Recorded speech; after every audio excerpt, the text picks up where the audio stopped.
There are new concerns about Elon Musk's growing influence over Donald Trump. The world's richest man kicked off the drama with one tweet. This happened early yesterday morning, saying the bipartisan deal to keep the government running should not pass. CNN is throwing Jim Acosta under the bus as they kneel before Trump in what has become an embarrassing and disturbing trend.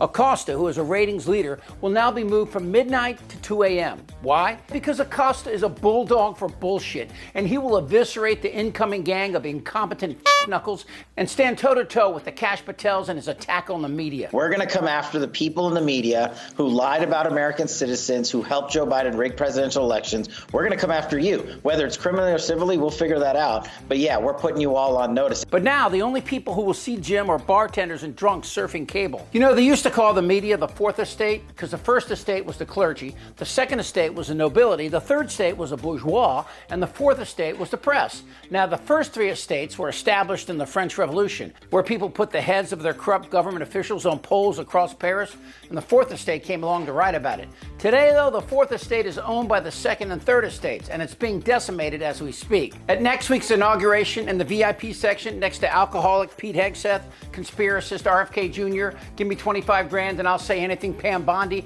and the rest of Trump's cuckolds will be Elon Musk, Jeff Bezos, and Mark Zuckerberg. Three men whose total net worth is on par with half the countries in NATO.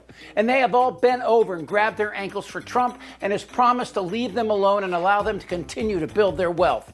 We all know about President Musk's close alliance with the First Lady, but Bezos, who purchased the Washington Post and whose upcoming wedding is reported to cost $600 million, is destroying the Post by censoring articles and commentary about Trump and making the Post's masthead's declaration that democracy dies in darkness a joke. The Post is losing top journalists in what appears to be a daily exodus, but the Post isn't alone. MSNBC's ratings have plummeted since the election, while Fox, Trump's network, is soaring. When a man votes for a woman, he actually transitions into a woman. Oh, is that right? Yeah, that's what the science says. Science says that. Comcast has considered selling MSNBC or breaking it up and shutting it down. Musk might even buy it. In other words, the idea that the fourth estate is strong and willing to fight what is arguably a living, breathing attack on our democratic republic, well, that idea is wrong. It turns out the fourth estate is now part of the bourgeois and nobility, owned by billionaires like Bezos and Musk, who bought and destroyed Twitter, and Zuckerberg, who now allows anyone to say anything on Facebook.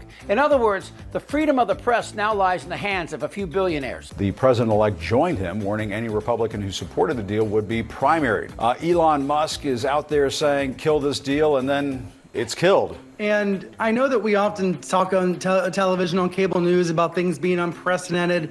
Sometimes maybe we're not quite right. In this case, we are right. Yes. Jim, this is unprecedented. This is the world's wealthiest man, a business tycoon, now at the hand of Donald Trump. You know, we know, for example, last night at Mar-a-Lago, Musk is sitting right there at the table with Trump and Jeff Bezos.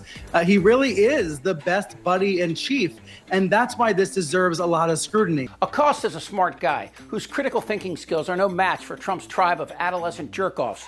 But as the media oligarchy grows in size, there's no room for people who rock the boat, who challenge Congress's ability to use inside knowledge to trade stocks and make millions. By the way, if you use inside info, you go to jail. Ask Martha Stewart. But it's not just traditional media that's on the chopping block. Manipulating algorithms by these corporate giants can effectively spike a story the same way the Post, CNN, or MSNBC might soon. I know a lot of Republicans want retribution. They want to do that. We're going to see what happens. It's a terrible, terrible path that they're leading us to. And it's very possible that it's going to happen to them. Revenge does take time, I will say that. It does. And sometimes revenge can be justified. Now, normally, I'm not one of those it's the end of the world guys. I'm a believer in the resolve of good people, people who will stand up to the wrong people and to the dangerous attacks on our freedom. But the question is, what if they shut us up? The media oligarchs like Bezos, Musk, and Zuckerberg, and now apparently CNN, have so much control that the tipping point for complete censorship of anti-authoritarian ideas, it's almost here. If you want a vision of the future, imagine a boot stamping on a human face forever. Remain exactly where you are. Facebook claims that they no longer fact check, but try posting anti-Zuckerberg videos or stories and see how many views you get. But is it possible for the government to restrict access to certain sites online? Florida's already trying to limit access to porn, and there have been discussions about the content regarding DEI and the history of slavery in America. They are literally attempting to erase the past. But could Trump ban access to sites that he deemed threatening to him? Is it possible? There is a lot of debate in the West about the free flow of information on the internet. But in China, there is no debate. The government maintains tight control on what people inside the country can and can't see, making the World Wide Web not so wide. China runs the world's most complicated censorship machine. Many have joked that the Chinese internet is more like an intranet. It's a complex internet filtering system that China uses to block foreign websites. Try accessing Facebook or Twitter from inside China and you get this message. Even publications like the New York Times are blocked. China also censors the internet by passing laws and rules that flat out ban certain content that the government deems illegal or inappropriate. For example, if you search for Tiananmen Square from your computer here in Hong Kong, articles about the incident in 1989 come up in the results. But in China, these filtered results make no mention of it. China has come up with homemade alternatives for the popular social media platforms it has blocked, but these too are tightly controlled. The government actually requires Chinese internet companies to employ armies of human censors to police user-generated content on their platforms. Yes, all right, so there's a problem. But first, let's define censorship. If Trump doesn't like something I write, I can tell him to pound sand, and technically there's nothing he can do.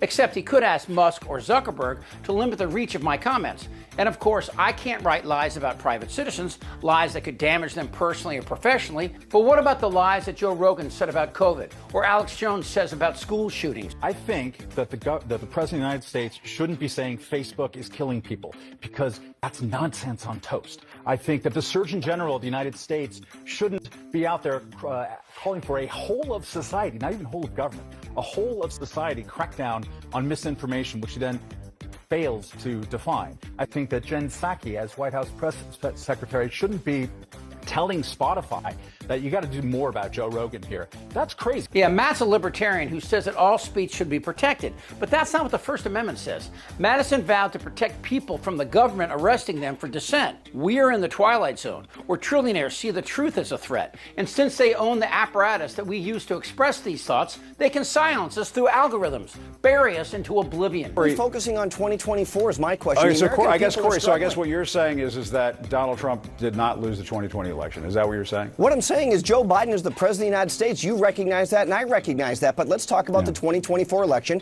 which is less than 5 weeks away, and let's look at the two visions for America. Will Donald that these two candidates have. Donald Trump honor the results of the 2024 election? Will he do that? Jim, is Jim Acosta a canary in a coal mine?